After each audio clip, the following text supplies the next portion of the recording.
O nosso convidado de hoje é um cara muito especial, o Lu Cristóforo. Eu fiquei invocado com o nome do Lu. Lu Cristóforo, é um nome diferente. Lute. É Lute, não é Lu?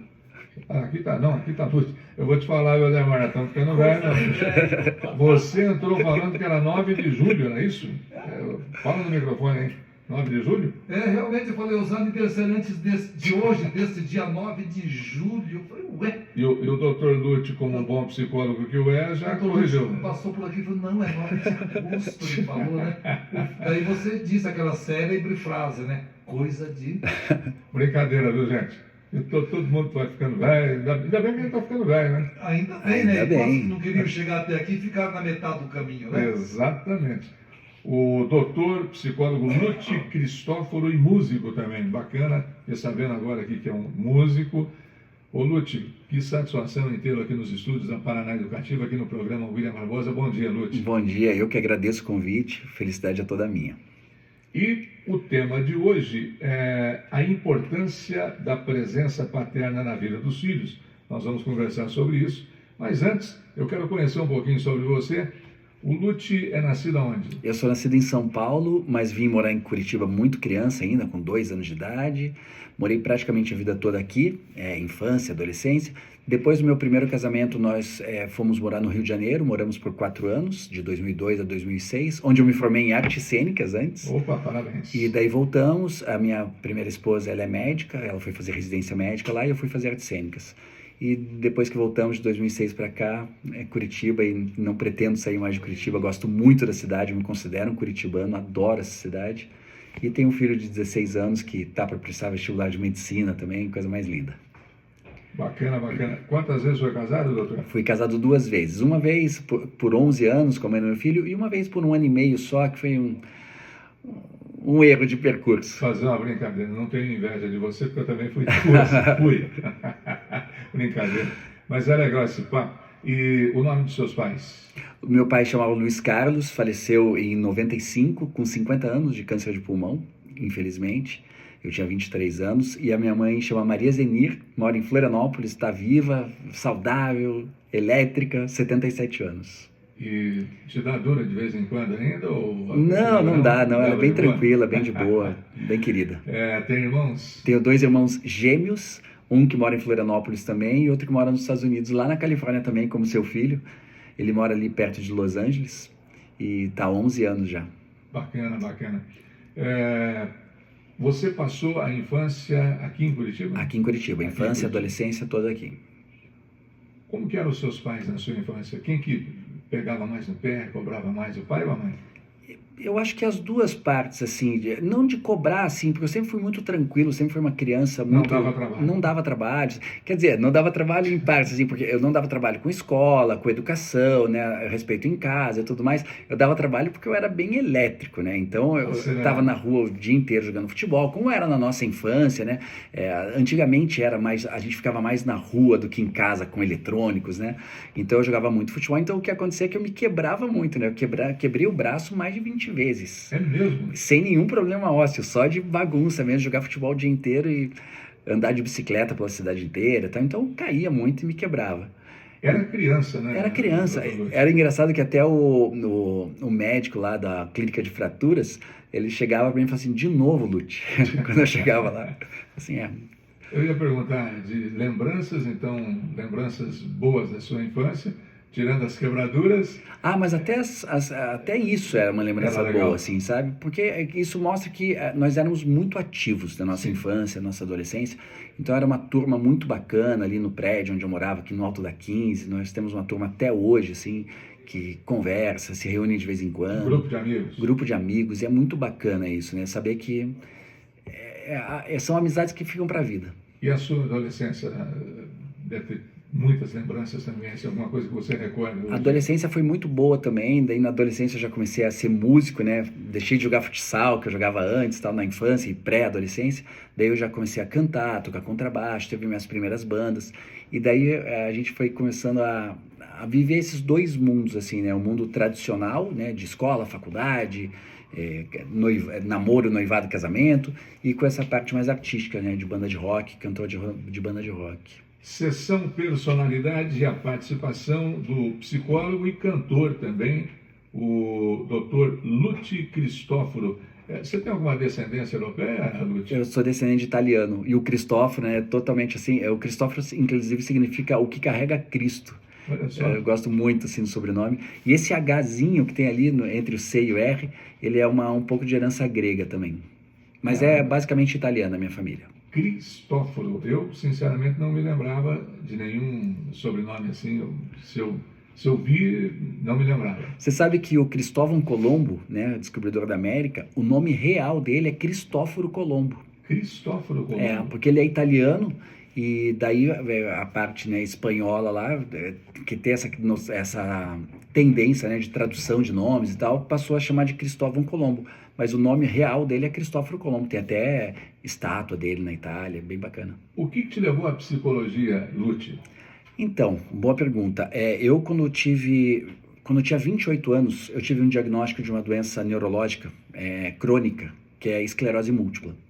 E daí, quando eu tive essa doença, eu não sabia que tipo de vida eu teria dali para frente, quanto tempo eu teria ativo na vida, quanto tempo de vida, propriamente dito e tal. E ali eu decidi que eu queria fazer a diferença na vida das pessoas diretamente, todos os dias, e a partir daquele momento. Então foi ali que eu falei, poxa, então se eu quero fazer diferença na vida das pessoas, o que eu quero é a psicologia. E quando eu me formei em artes cênicas, que eu também sou formado em artes cênicas, né, no Rio de Janeiro, a minha peça de formatura era uma sessão de terapia em grupo.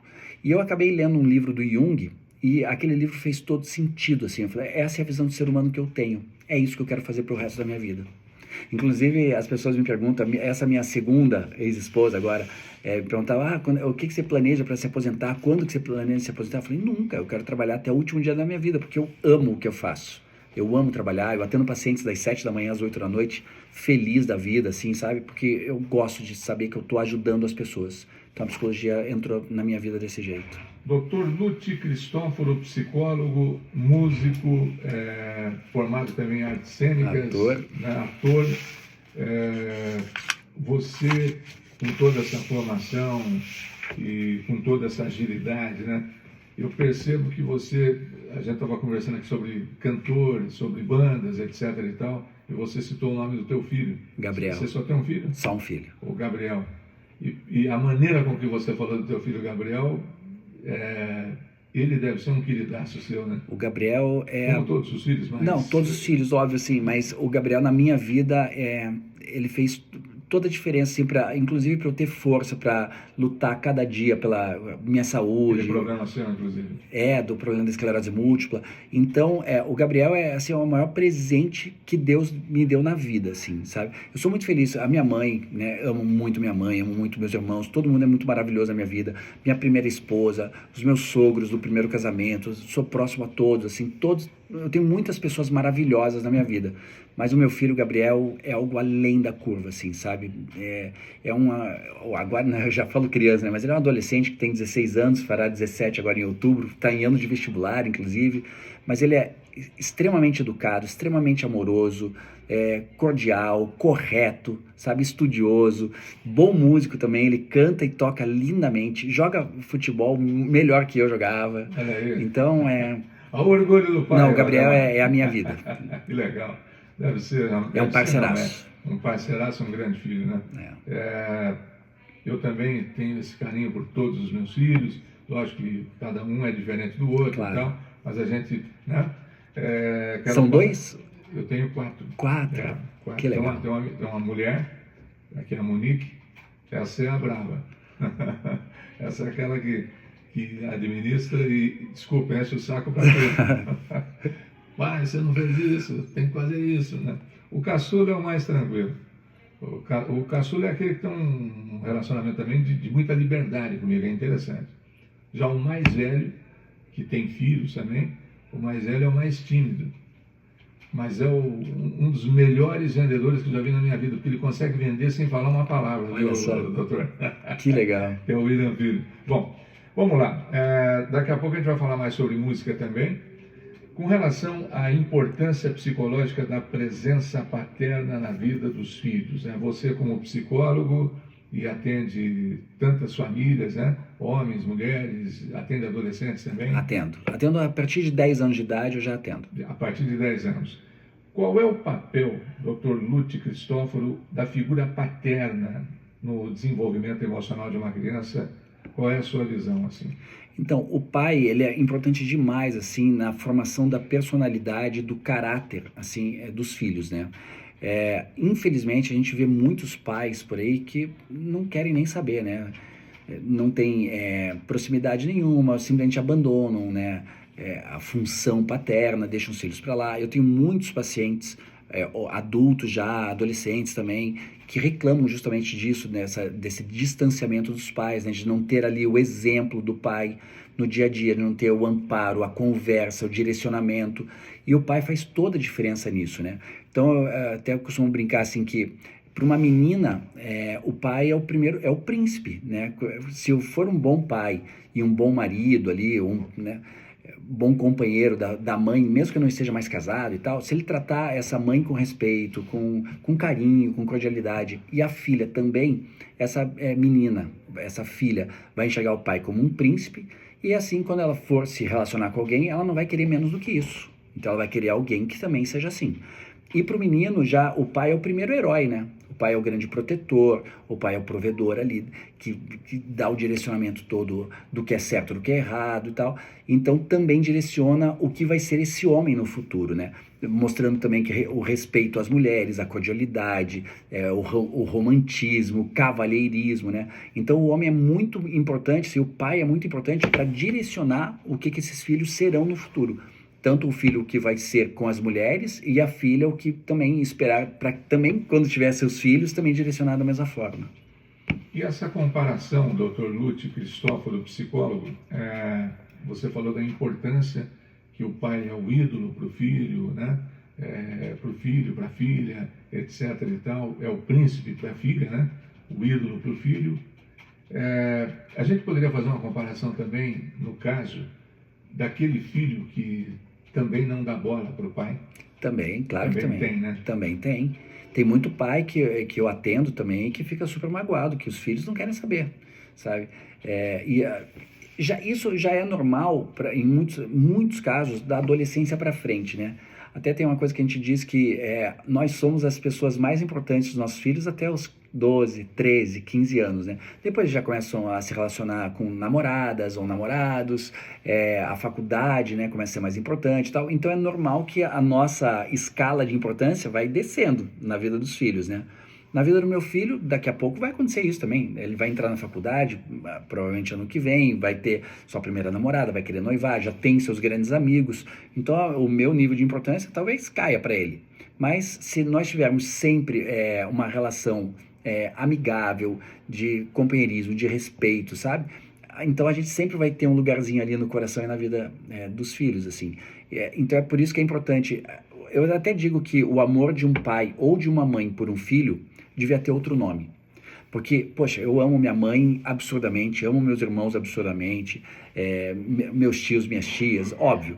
Mas o amor que eu tenho pelo Gabriel é diferente, sabe? E eu vejo isso nos pais e nas mães. Eu digo que é o único amor incondicional real que existe é de um pai ou de uma mãe por um filho. Sabe? Que pode acontecer o que for, que nunca vai acabar esse sentimento. Isso é muito legal, né? É o que eu vejo. Eu sempre digo aí para amigos, para ouvintes, quando a gente entra em alguma discussão, algum debate, que o sentimento de inveja, aliás, até me mandaram aqui uns dizeres, uma ouvinte nossa, ela disse assim: William, as 3 cobras mais perigosas do mundo, a inveja, a ingratidão e a traição. Eu sempre digo o seguinte: a única coisa que eu tenho inveja, mas é uma inveja positiva e saudável, é de quem tem a sua mãe e o seu pai vivos. O resto, nunca tive, nunca vou ter. O fulano tem uma Ferrari, parabéns para ele, que Deus o abençoe, né? Fulano tem não sei quantas fazendas, ótimo. Agora, o que às vezes eu fico assim emocionado é quando eu encontro alguém e o cara está com a mãezinha dele ali do lado, tá com o pai dele ali do lado, às vezes o pai chato pra caramba, a mãe também chata, mas aí eu falo, gente, eu tenho inveja de vocês, porque eu, infelizmente, a minha mãe eu perdi muito cedo e o meu pai fazem 7 anos. E eram pessoas assim que realmente eu amava de paixão. Mas sabe que eu vejo assim também, William, que nós vamos ter... Eu também perdi meu pai, eu tinha 23, né? Agora vai fazer 29 anos, agora é dia 18 de agosto, inclusive, que ele faleceu precocemente, com 50 anos. Eu tô com 52, ele morreu mais novo do que a idade que eu tenho. Só que eu vejo assim que a questão de vida e morte, assim, o meu pai e os teus pais a mesma coisa, eles vão continuar vivos, eternos, dentro de você, dentro do teu sentimento, dentro do teu coração, dentro dos teus genes. Cada célula tua é metade do teu pai e metade da tua mãe. Então, até fisicamente, eu digo que os nossos pais vão ser vivos para sempre, entende? Então, talvez a gente não tenha ali a presença física, né, da conversa verbal, mas se a gente fechar os olhos, né, e falar alguma coisa, no meu caso com meu pai, você com seus pais, eu tenho certeza que você escutaria o que seu pai ou sua mãe ia responder, inclusive até com um tom de voz, sei lá, o pensamento deles e tal, porque a gente sabe e está vivo dentro da gente. Então, a gente não precisa ter esse sentimento de que ali acabou alguma coisa. Não, é para sempre. É verdade. Professor, não sou mais professor também, né? Tá Você é bom. professor também? Não sou, eu comecei a fazer mestrado, mas não tenho intenção de... Mas é um mestre, né? É um grande comunicador, é um Obrigado. grande psicólogo e um músico também, e também é ator, né? Agora, como que a presença, Lute, como que a presença de um pai pode, de repente, influenciar a confiança e a independência de uma criança? Até onde isso influencia? É muito importante que a criança, né, se sinta protegida, estimulada, né, direcionada por esse pai, né? Só que, ao mesmo tempo, o pai tem que dar autonomia para essa criança para que ela se torne independente um dia. Porque se a gente cria filhos, adolescentes e adultos jovens dependentes, e quando nós nos formos, né, como é que vai ser a vida deles? Né? Eles vão precisar de outra pessoa para continuar vivendo bem? Então, a gente tem que ter esse equilíbrio. Eu acho que essa palavra, ela devia servir para quase tudo na vida. Equilíbrio.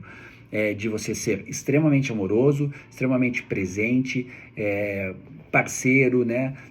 De você dar os melhores conselhos e direcionamentos para o seu filho ou para sua filha, mas, ao mesmo tempo, dar a liberdade para que eles façam suas escolhas. Entendeu? Eu não posso chegar para o meu filho e falar: filho, ó, eu não quero que você faça vestibular de medicina agora no final do ano, eu queria que você fizesse psicologia como eu, porque eu acho que você tem uma empatia gigante com as pessoas e ele realmente tem um coração gigante, e ele poderia ser um grande psicólogo, mas se ele tem esse dom da medicina desde muito cedo, desde o 8º ou 9º ano ele já decidiu que ele faria medicina, eu tenho certeza que ele vai ser um médico brilhante, assim como poderia ter sido um psicólogo brilhante ou qualquer outro, um engenheiro brilhante, não importa, mas a decisão é dele, a gente não pode tomar à frente das decisões. Então, dar essa autonomia para os nossos filhos é muito importante. E eles têm que saber que a gente vai estar ali do lado. Porque não tem problema a gente mudar percurso, igual o Google Maps, né, o Waze da vida, recalculando rota. A gente pode recalcular rota na vida várias vezes. Sim. E se eles têm a segurança de que o pai está ali, está do lado, e vai estar sempre, sabe, dando o ombro, dando o braço junto, está tudo certo. Agora, é interessante, né, Lute, e você como psicólogo, você pode nos dar uma aula, uma lição sobre isso, independentemente de eu ser mais velho que você, mas é interessante. E tem coisas que a gente vai aprendendo com o passar dos anos, né? Então, eu não tenho vergonha de dizer que eu aprendi muito e continuo aprendendo, e me sinto hoje uma outra pessoa, até com relação aos próprios filhos, né? O meu filho caçula, por exemplo, eu fiz um trato com ele há 3 anos atrás. Eu falei: cara, tudo que acontecer de bom na sua vida você me conta, e tudo que acontecer de ruim também, qualquer coisa que você fizer, me conta, fala tudo, abra o jogo sempre. E a partir de então, realmente ficou muito legal o nosso diálogo. Que bacana. Eu jogo assim. Perfeito, perfeito. E daí eu falo: então me fale tudo, me conte tudo, não me esconda nada. E é tão barato que às vezes ele me liga, né, porque ele não mora aqui, Ele fala assim, ó, não fique bravo. Eu falei, eu não vou ficar bravo, me conta tudo. Claro, porque erros podem, todo mundo comete erros na vida. Sim. E o que é importante é a questão da verdade. A verdade tem que estar acima de tudo. Eu tenho duas situações com meu filho, assim, sobre essa questão da verdade desde muito cedo. Então, por exemplo, desde que ele é pequeno, com 3 anos de idade para 4 anos, eu me separei da mãe dele quando ele tinha 3, e desde sempre ele soube que eu tenho esclerose múltipla. No começo eu falava para ele que o papai tinha um dodói na cabeça, né? Que ele era muito novo para entender o que era uma esclerose múltipla e tal. Então, o papai tem um dodói na cabeça, às vezes o papai fica doente, tem que ir para o hospital e tudo mais. Então ele já sabe desde sempre. E ele criou um cuidado em relação a mim, assim, gigante, uma preocupação, um amor tão grande que é impressionante, assim, sabe? E a outra coisa, uma vez ele tinha 4 para 5 anos, quase 5 anos. Daí eu fui levar ele num posto de saúde para ele tomar uma vacina, e ele perguntou para mim se ia doer. Eu falei, vai doer sim. Dói na hora, mas a dor é muito rapidinha, dura, sei lá, menos de 1 segundo, mas depois passa, porque é uma dorzinha de nada, só que o efeito que você vai ter da proteção da vacina é muito mais importante. Beleza.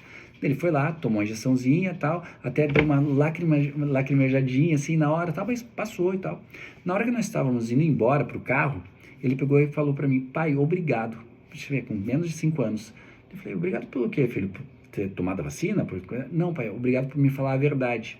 De dizer que ia doer, mas que ia ser rápido, mas que depois passava. Eu não tô sentindo mais nada e tá tudo bem. Porque os pais de alguns amiguinhos meus, eles mentem dizendo que não vai doer nada, e chega na hora e dói.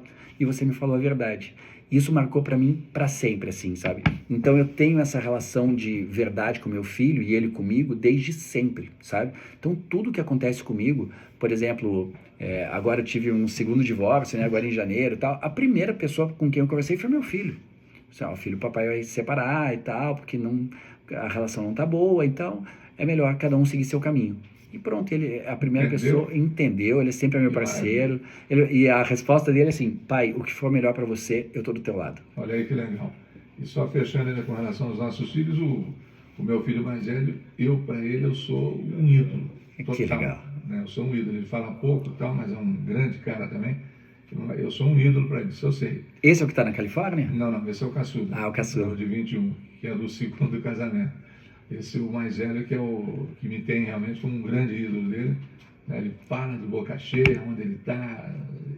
E a minha filha é aquela organizada, é aquela que bota a ordem em tudo, né? que cuida da gente, que chama a atenção. Acho muito legal tudo isso. Mas o importante de tudo isso é o amor e o respeito, né? Que tanto que você tem que ter pelo filho, o filho ter por você. Sim. Né? Então, isso é uma coisa que eu prezo muito hoje. E para esse caçula, que tem 21 anos, eu digo para ele o seguinte, cara, lista tudo que você lembrar de coisas erradas que teu pai já fez e que teu pai, de repente, até hoje tem as consequências, que eu acho que aqui se faz, aqui se paga. Sim. Quando eu falo isso é sobre negócios mal feitos, claro. Decisões mal tomadas, etc. Eu falo, relacione tudo e procure fazer diferente, cara, para você de repente não sofrer quanto eu sofri.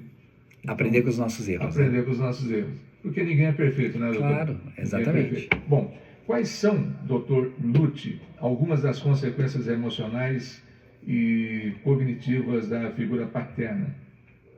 Então, as positivas, assim, quando você tem uma boa relação com o filho, e eu sempre digo que a boa relação não depende exclusivamente da quantidade do tempo que você passa com o seu filho. A qualidade desse tempo é muito mais importante, né? Então, por exemplo, aquele pai que trabalha muito, trabalha o dia inteiro, chega em casa e, ao invés de ficar conversando com o filho, querer fazer alguma atividade juntos e tal, fica no celular, ou fica no computador, ou fica assistindo um programa de TV que não tem relação ali com o filho, a qualidade do tempo está sendo jogada no lixo, né? Está perdendo essa possibilidade. Nada legal. E já ter pais que ficam pouco tempo, não precisa ser uma grande quantidade, mas que se dedicam ao filho, conversam, verbalizam sentimentos, que é muito importante. Dizer que ama, nunca é demais dizer que ama, dizer que se orgulha, dizer o que espera, né? Para a vida dessa criança. Então, tudo isso, essas partes positivas vão dar uma grande segurança, uma grande autoestima, sabe? Uma grande coragem de lutar pela vida, de tomar decisões cada vez melhores, sabe? De querer lutar para também ser melhor até que o pai. Eu sempre brinco, o meu filho é uma versão muito melhor de mim.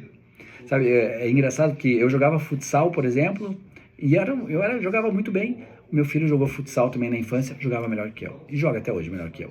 Eu sou músico desde os 15 anos, acho que eu cantava bem, canto bem e tal.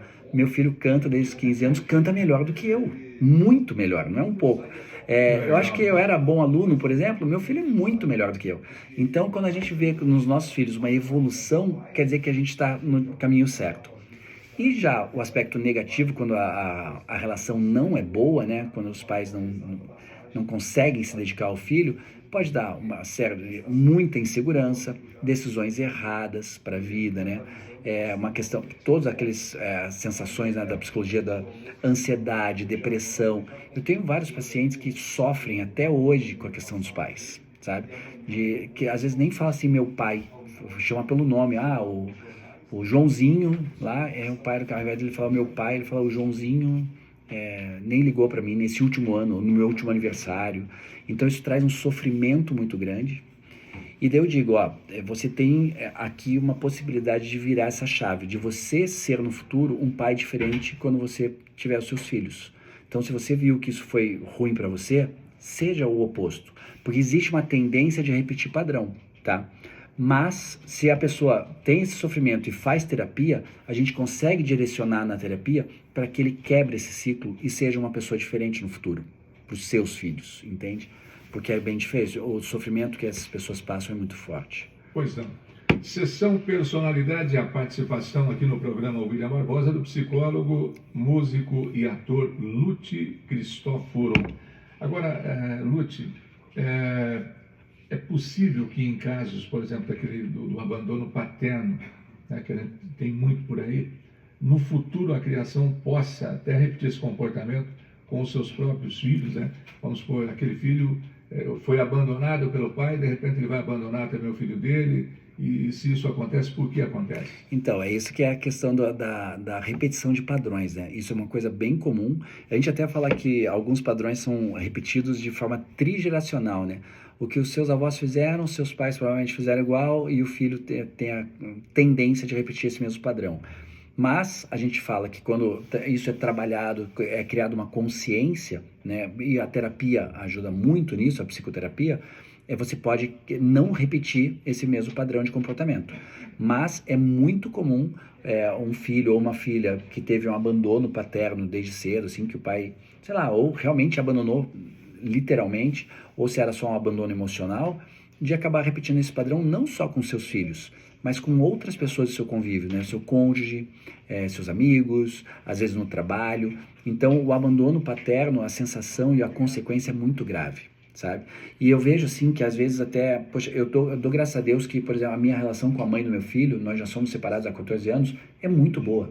Então, se eu quero ficar com meu filho a mais do que o combinado, é sempre tudo bem, sem problema. Se ela quer pegar um fim de semana que é meu para viajar com meu filho, tá tudo ótimo também. Então a gente tem uma relação muito boa. Mas eu vejo muitos casos assim, de que as mães não deixam os pais conviverem com seus filhos, e às vezes são pais que querem muito participar da vida dos filhos. Assim, porque a gente sempre fala dos pais que não querem, né? Porque tem muito pai que realmente não quer. Só tem o filho lá e acha que só pagar lá a pensão, tá certo, já fez o papel. Não quer participar, não quer saber como é que tá na escola, como é que tá a vida, como é que estão os sentimentos, não quer participar da vida do filho. Só que tem muitos pais que querem isso e algumas mães não permitem, sabe? Porque elas levam aquele conflito do relacionamento deles, do ex-casal, colocam os filhos ali como, sei lá... Um escudo, assim, acabam achando que o filho vai ser... a maior punição para o pai é não ter o convívio com o filho, mas não sabe que a punição é para o filho também. Prejudicando o filho. Nossa, está prejudicando demais, sabe? Então, isso é que precisa ser muito trabalhado, sabe? De que o pai queira e o pai seja o maior exemplo, porque até isso aqui é uma coisa importante, né? Que a gente sempre quer direcionar, né, o caminho dos nossos filhos, mas filho não faz o que a gente fala, filho faz o que a gente faz. Então, se você quer que seu filho seja correto e tal, nós temos que ser corretos antes. E a gente vê que em muitos casos, assim, não quer que o filho, sei lá, beba, só que o pai chega em casa bêbado quase todo dia. Então, claro que ele vai repetir padrão. Então a gente tem que sempre ter esse cuidado, sabe? De tratar as outras pessoas, tratar um ex-cônjuge, a mãe do meu filho eu tenho que tratar sempre muito bem, ela a mesma coisa comigo, porque é isso que vai fazer com que o meu filho trate bem as pessoas também sempre. Eu, com relação à família também, as duas ex-mulheres que eu tive, que fui casado com duas e divorciado das duas, somos todos amigos. Que legal. Todos. Os filhos são amigos. Existe até confusão quando o filho vem de fora com os outros irmãos, porque ele quer ficar com eles. Então, sabe, é muito legal isso. Eu sei que não é normal. Mas é ótimo. Na maioria dos casos... Não é normal, não é comum. Não é comum. Mas é o ideal. Seria o ideal, né, doutor? Exatamente. Vocês estão de parabéns. Não, e é de assim, verdade. Eu até brinco, eu falo, eu só não quero que as duas eles se encontrem, começam a falar mal de mim, daí é brincadeira. Mas também se encontrarem, falarem mal, falarem dos que também estaria tudo certo, seria divertido também. Que eu faço. É uma brincadeira que a gente faz. Bom, ainda com relação a tudo isso, Dr. Lutz, com relação, ou como a relação entre pai e filhos evolui na fase adulta e qual é a importância dessa relação madura, digamos assim? Então, já quando a gente vê, né, o filho já adulto, é muito importante a questão da amizade, né? Desse filho saber que o pai ali, reconhecer, né, ter a gratidão dos direcionamentos que esse pai deu, dos exemplos que esse pai deu, e ter essa troca, né? De falar assim, pô, pai, eu tô muito bem na minha profissão, tô muito bem na minha família, tô muito bem na minha vida, graças ao que você me ensinou, graças ao que você me mostrou de vida e tal. Porque isso, além de ser uma coisa que vai solidificar essa experiência na vida do filho, traz uma satisfação para o pai que é indescritível, né?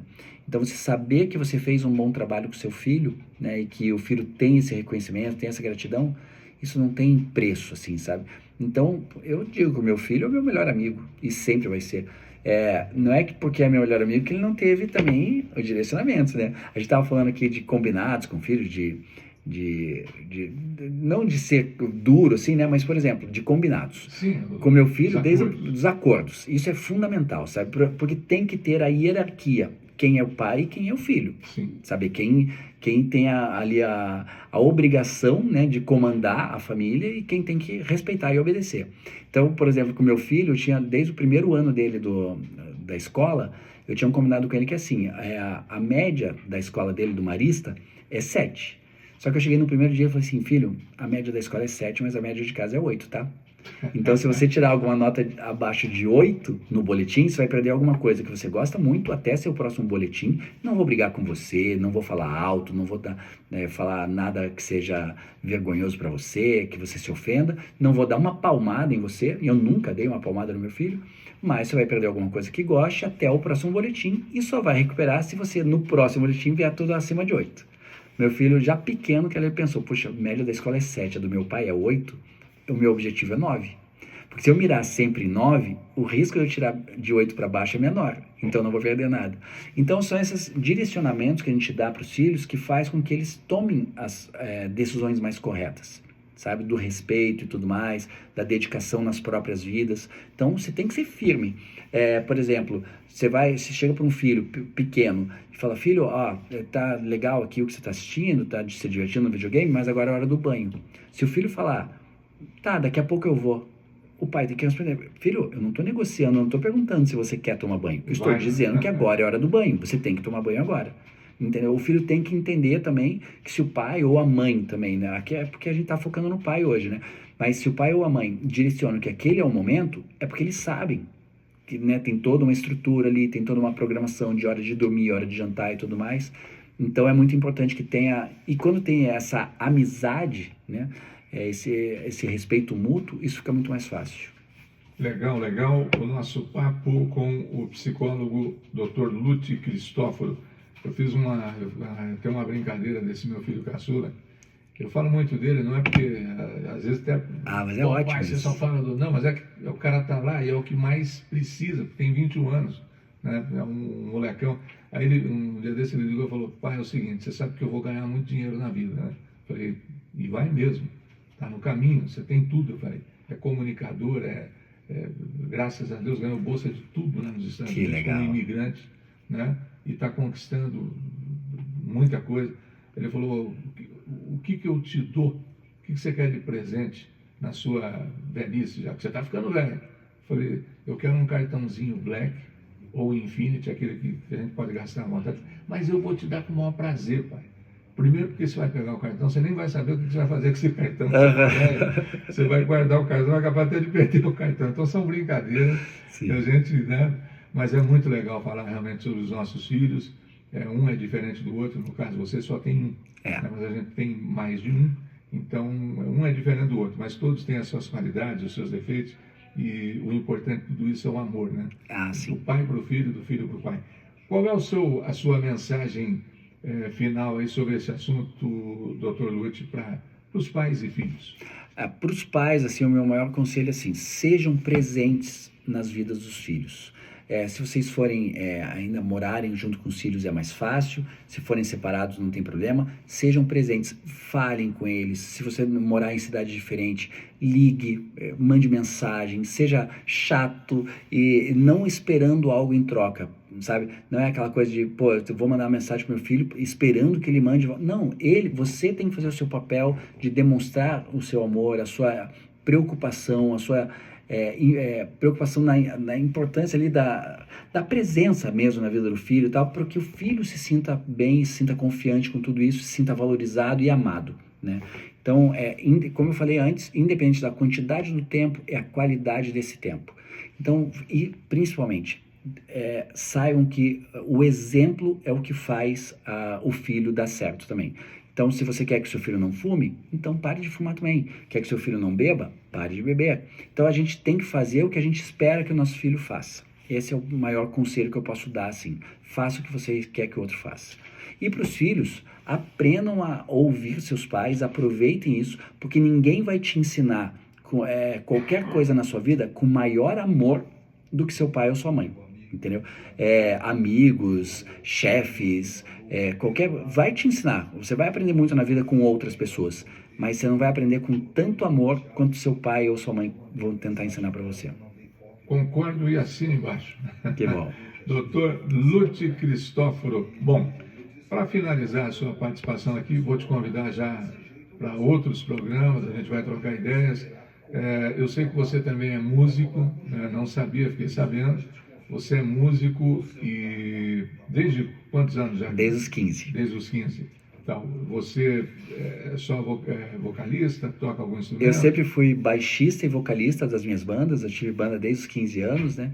E atualmente, até por causa da esclerose múltipla, eu só canto, porque eu tô com um pouco de dificuldade, assim, da sensibilidade do tato fino nas mãos, então eu não tô tocando mais com a mesma habilidade que eu tocava antes. Então, se não é para tocar com a mesma habilidade, eu prefiro não tocar. Por isso que eu passei a só cantar ultimamente. Pois é, inclusive daqui a pouco eu vou receber o vocalista da banda Senhor Banana, o Edu Pisato, né, que é um grande profissional também. Eu não sei como é que está teu tempo na sequência, mas se quiser ficar aqui um pouquinho aqui com a gente, acompanhando também esse papo, agradeço. Com mais um músico.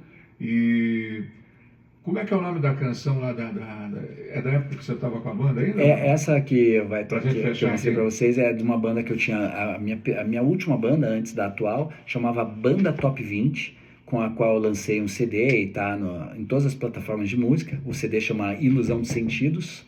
Então, se a pessoa colocar lá Banda Top 20, Ilusão de Sentidos, vai encontrar o meu CD lá. E essa música chama Amálgama, que eu compus com o meu grande amigo e parceiro de composições, Reinaldo Baia, que é parceiro de duas bandas, já dessa e de uma anterior que eu tinha. E é um outro filho, né? A gente ter uma obra dessa, você compor tantas músicas e lançar um álbum, é como se fosse lançar um livro, e para mim é a mesma coisa, é parecido com ter um filho, assim. Eu quero te agradecer, psicólogo, ator e também músico Lutz Cristóforo.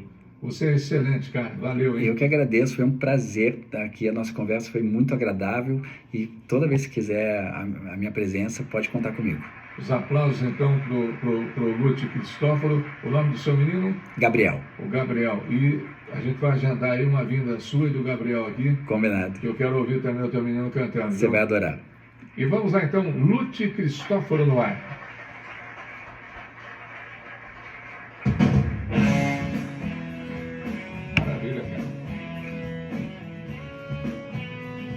Essa música é bem romântica, é bem bonita. Você do somzão aí. Você que manda. Eu que canto e toco contrabaixo. Seu olhar me disse mais do que você quis dizer. Seu olhar me disse mais do que eu queria saber. Gostei. Quero ouvir a sua voz de manhã, cantar em sol maior de Javã. Eu tenho 2 CDs nas plataformas. Tem esse Passa CD, seu contato, Lúcio. é o WhatsApp 9 9809 8887. 8877. 87. 8887. Isso. Depois eu vou te adicionar. Eu te adicionei no Instagram ontem. Ah, você adicionou no Adicionei lá. Mas o WhatsApp eu acho que sempre é melhor. E daí eu te mando o Gabriel cantando, eu te mando meu outro CD também. Você vai gostar. Pô, gostei pra caramba. Você é fera, bicho. Fera.